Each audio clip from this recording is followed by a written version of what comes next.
नमस्कार, मैं हूं अभिनय आकाश और आप देखना शुरू कर चुके हैं प्रवास साक्षी का स्पेशल शो मातृभूमि।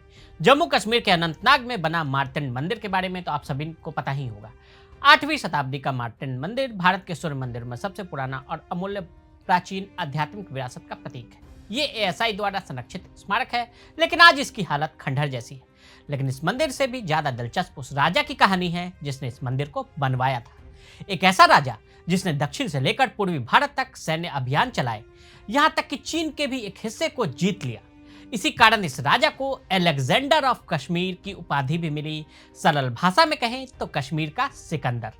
हम बात कश्मीर के सबसे शक्तिशाली राजा ललितादित्य मुक्तापीड़ की कर रहे हैं।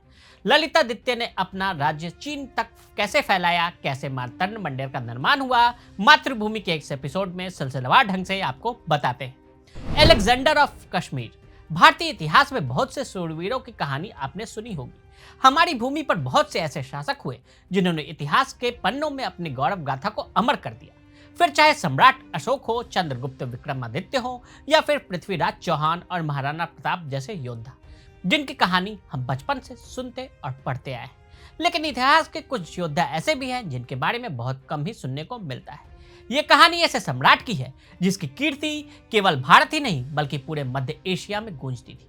ऐसा योद्धा जिसने अखंड भारत के सपने को सच करके दिखाया, भारत पर हो रहे अरबों और तुर्की आक्रमणों को रोक कर रखा।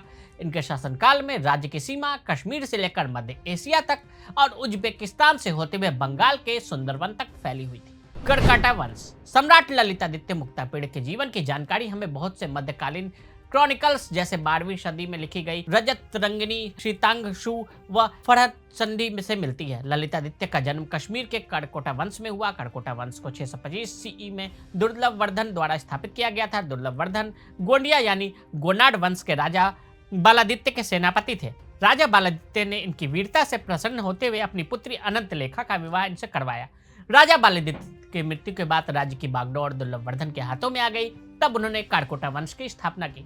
दुर्लभ वर्धन के बाद उनके पुत्र दुर्लभ का यानी प्रतापादित्य राजा बने। ललितादित्य राजा प्रतापादित्य और रानी नरेंद्र प्रभा के ही पुत्र थे। इनके दो और भाई ब्रजदित्य और उदयदित्य थे। 724 सीई में ललितादित्य मुक्तापीड़ राजा बने। उन्होंने 761 सीई तक सफलतापूर्वक राज किया। तीनों तरफ से अपने साम्राज्य की सीमा की सुरक्षा सुनिश्चित करने की चुनौती प्रारंभ से ही सम्राट ललितादित्य के पास थी। वो साहस और पराक्रम की मूरत रहे। उनके 37 साल के शासनकाल को कश्मीर का स्वर्णिम युग कहा जाता है। जिस समय सम्राट ललितादित्य गद्दी पर बैठे, उस वक्त भारत के उत्तरी भाग में तिब्बत बहुत ताकतवर हो चुके थे, कश्मीर पर अपना प्रभाव बढ़ाते जा रहे थे। वही पश्चिमी भाग से अरब का आक्रमण शुरू हो गया, जिन्होंने तक सिंध के राजा ताहिर को पराजित कर सिंध पर कब्जा कर लिया था। वहीं दक्षिण की तरफ राजा हर्षवर्धन की मृत्यु के बाद कन्नौज में खालीपन सा आ गया था। 725 सीई आते आते कारकोटा शासन के सामने तीनों तरफ से अपने साम्राज्य की सीमा की सुरक्षा सुनिश्चित करना जरूरी हो गया था। हालांकि सम्राट ललितादित्य ऐसी समस्याओं से भयभीत होने वाले नहीं थे। तिब्बतियों से जंग की कहानी। जिस समय ललितादित्य गद्दी पर बैठे, उस समय चीन में तांग वंश का शासन था। तिब्बत एक शक्तिशाली राज्य के रूप में अपनी पहचान बना चुका था। कश्मीर और चीन दोनों ही तिब्बत के बढ़ते हुए प्रभाव से परेशान थे। ललितादित्य अरब मुस्लिमों के बढ़ते प्रभाव को भी रोकना चाहते थे। वो जानते थे कि अरब पंजाब और सिंध को जीतकर कश्मीर पर ही हमला जरूर करेंगे। इस समय कश्मीर एक छोटा राज्य था, इसलिए ललितादित्य ने तिब्बत के खिलाफ चीन का साथ दिया। साथ ही अपने एक दूत राजा तांग के पास भेजा कि कश्मीर के बाद अरब चीन पर भी हमला करेंगे। कश्मीर और चीन ने एक दूसरे से सैन्य समझौता किया। इस तरह से ललितादित्य ने डिप्लोमेसी के तहत तिब्बतियों और अरब दोनों के खिलाफ ही चीन से मिलिट्री स्ट्रेंथ हासिल कर ली थी। इस रणनीति के तहत ललितादित्य ने अपनी सेना में बड़ी संख्या में चीनी सैनिक और रणनीतिज्ञ भर्ती किए। तांग वंश की मदद से 736 सीई में ललितादित्य ने तिब्बतियों को परास्त कर दिया। ललितादित्य ने अपना शासन अहोम किंगडम और बांग्लादेश तक बढ़ा लिया था। अरब को कैसे हराया? 8वीं सदी के शुरू होते ही अरबों का आक्रमण काबुल घाटी को चुनौती दे रहा था। इसी दौरान सिंध के रास्ते से मुस्लिम शक्तियां उत्तर की ओर बढ़ने का प्रयास कर रही थी। जिस समय काबुल और गांधार का शाही साम्राज्य इन आक्रमणों में व्यस्त था, ललितादित्य के लिए उत्तर दिशा में पांव जमाने के लिए एक सुंदर अवसर था। अपनी विजयी सेना के साथ ललितादित्य तुर्किस्तान की ओर बढ़े। ललितादित्य के मार्गदर्शन में कश्मीरी सेना ने मध्य एशियाई नगरों पर विजय प्राप्त कर ली। ललितादित्य की सेना पंजाब अरण्य के यानी आज के ईरान तक पहुंच गई।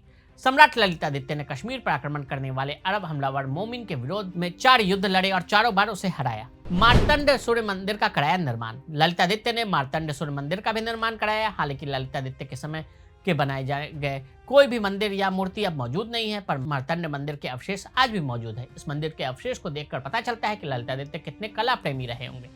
ऐसा कहा जाता है कि मार्तंड सूर्य मंदिर को सुल्तान सिकंदर शाह मीरी के आदेश पर नष्ट कर दिया गया था। सम्राट ललितादित्य का क्या हुआ? ललितादित्य की मृत्यु को लेकर अलग अलग कहानियां हैं। एक सोर्स के अनुसार मिलिट्री अभियान के दौरान बर्फ में दबने के कारण उनकी मौत हो गई थी, जबकि दूसरी कहानी के अनुसार एक युद्ध में हार के चलते वे अपने मंत्रियों के साथ आग में कूद गए थे। अगर आप भी लेना चाहते हैं देश दुनिया की तमाम जानकारी तो आज ही सब्सक्राइब करें हमारे चैनल को। साथ ही नीचे दिए बेल आइकन को जरूर दबाएं ताकि हर अपडेट आप तक पहुंच सके।